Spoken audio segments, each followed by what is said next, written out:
Civic Type R FL5 360 with this button.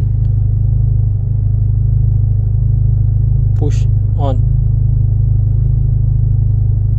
Push on, you can touch screen. Back, front, wide angle, reverse gear. Image very nice.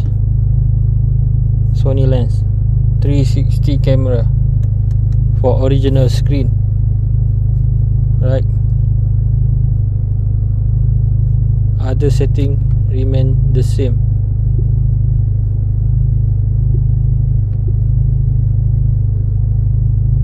Okay, Type R, Locatech, Smart Tech.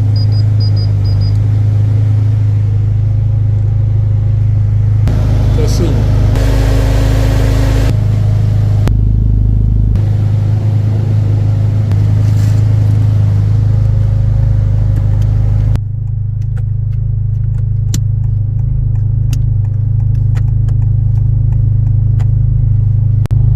DDPi 4G.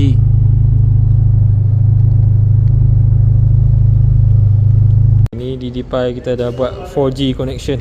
So kereta dah off, kita still boleh connect dengan DDPi. Nampak tu? Dashcam tak ada hidup, tapi kita boleh monitor kereta kita dari mana-mana tempat. Boleh cakap, boleh capture, boleh record 4G.